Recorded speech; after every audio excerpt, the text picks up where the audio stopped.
Lesson 3: A glance at the course of philosophical thought in the last 2 centuries.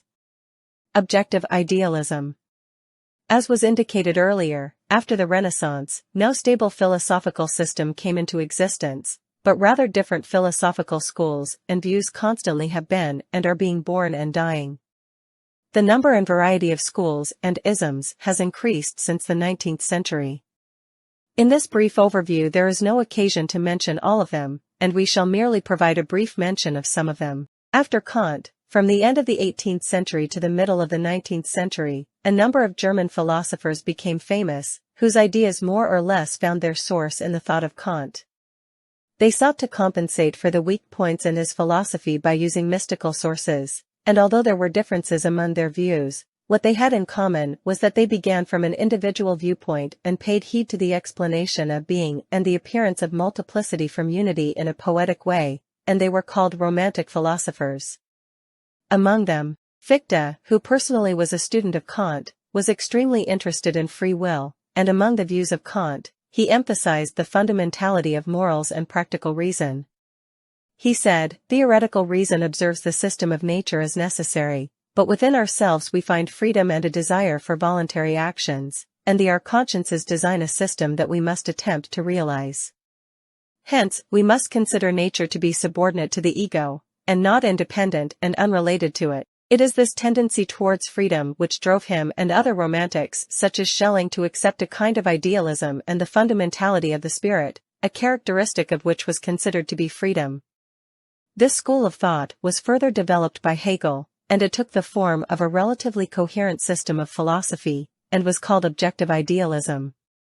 Hegel, who was a contemporary of Schelling, imagined the world to be the thoughts and ideas of the absolute spirit, and that between them, the spirit and its thoughts and ideas, there are logical relations rather than causal relations, as held by other philosophers. According to Hegel, the course of the appearance of ideas is from unity to multiplicity, from the general to the specific. At the first level, the most general idea, the idea of being, is posited, from within which the opposite, i.e., the idea of nothingness, emerges. Then they become mixed and take the form of the idea of becoming. Becoming, which is the synthesis of being, thesis, and nothingness, antithesis, in its turn is posited as a thesis, and its opposite appears from within it, and from the mixture of them a new synthesis occurs. This process continues until it reaches the most specific of concepts. Hegel called this threefold, triadic, process dialectic, and he fancied that this was a universal law for the appearance of all mental and objective phenomena. Positivism. In the beginning of the 19th century, the Frenchman Auguste Comte, who is called the father of sociology, founded an extreme form of empiricism called positivism, whose basis was limited to that which is given directly by the senses, and from one perspective it was considered the opposite of idealism. 1. Comte even considered the abstract concepts of science that were not obtained from direct observation to be metaphysical and unscientific. He even went so far as to consider metaphysical propositions to be basically absurd and meaningless words. Auguste Comte held that there were 3 stages of human thought: first, the divine and religious stage, which relates events to supernatural causes. Second is the philosophical stage, which seeks the cause of events in invisible substances and natures of things. Third is the scientific stage, which instead of looking for the reason why phenomena occur, deals with the question of how they occur and their interrelationships, and this is the stage of positive science. It is strange that he at last confessed that religion is necessary for man, but he set humanity as its object of worship. He considered himself to be the messenger of this creed, and he set up rituals for individual and group worship. The creed of the worship of man, which is a perfect example of humanism, found some followers in France, England, Sweden, and in North and South America, who formally converted to this creed and established temples for the worship of man. It influenced others indirectly in ways that cannot be mentioned here. Rationalism and empiricism. Western philosophical schools are divided into 2 general groups, rationalist and empiricist.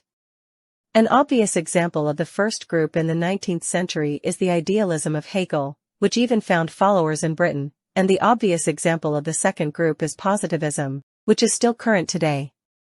Wittgenstein, Carnap and Russell may be considered supporters of this school of thought. Most of the divine philosophers have been rationalists, and most of the atheists are empiricists. Among the minor philosophers was MacTaggart, who was a British Hegelian and an atheist. The proportionate relationship between empiricism and the denial or at least skepticism regarding metaphysics is clear, and it was such that the progress of positivist philosophies was followed by materialist and atheistic inclinations. The lack of strong competitors on the side of the rationalists prepared the ground for the prevalence of such inclinations. As was mentioned, the most famous of the rationalist schools of thought during the 19th century was the idealism of Hegel. Despite its attraction, which was a result of its relatively coherent system, its breadth, and its capacity for looking at problems from different perspectives, it lacked a strong logic and firm reasoning, and it was not long before it became the subject of criticism even by its own adherents. Among them there were two kinds of simultaneous but different reactions in opposition to it, one of which was led by Søren Kierkegaard, a Danish cleric, the founder of existentialism, and another was led by Karl Marx, a Jewish-born German, the founder of dialectical materialism. Romanticism, which appeared to justify human freedom, finally took the form of an inclusive philosophical system in Hegelian idealism, and it introduced history as a great fundamental process that advances and progresses on the basis of dialectical principles. In this way, it deviated from the basic course, for on this view, the individual loses its fundamental role. Hence, it became subject to much criticism. One of those who severely criticized the logic and history of Hegel was Kierkegaard, who emphasized individual responsibility and the free will of man in his own self-construction. He considered the humanity of man to be due to an awareness of individual responsibilities, especially responsibilities toward God, and he said that it is closeness, nearness, and relation to God which makes a man human. This tendency, which was supported by the phenomenology of Edmund Husserl, and led to the appearance of existentialism. Thinkers such as Heidegger and Jaspers in Germany, and Marcel and Jean-Paul Sartre in France adhered to this sort of philosophy from different perspectives, theistic and atheistic. Dialectical materialism. After the Renaissance, when philosophy and religion in Europe went through a crisis, atheism and materialism more or less came into vogue, and in the 19th century, some biologists and physicians such as Voigt, Buchner, and Ernst Haeckel emphasized the fundamentality of matter and the denial of metaphysics, but the most important materialist school of philosophy was that founded by Marx and Engels. Marx took dialectical logic and the fundamentality of history from Hegel, and materialism from Feuerbach, and he considered the economic factor to be fundamental to social and historical changes, which he supposed to take shape according to dialectical principles, especially on the basis of opposition and contradiction. He introduced the economic factor as the cornerstone of all aspects of human life, and he considered all other aspects of culture and society to be subordinate to it. He held that the history of man has various stages, which begin with the first level of primitive communism, then passes through the stages of slavery, feudalism and capitalism until it reaches socialism and the government of the workers, and at last leads to communism, that is, the stage in which ownership is completely abolished and there will be no need for any state or government. Pragmatism.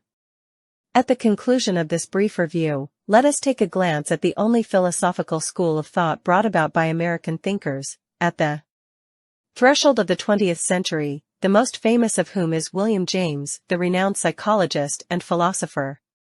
This school, which is called pragmatism, i.e., the fundamentality of action, considers a proposition to be true which possesses practical use.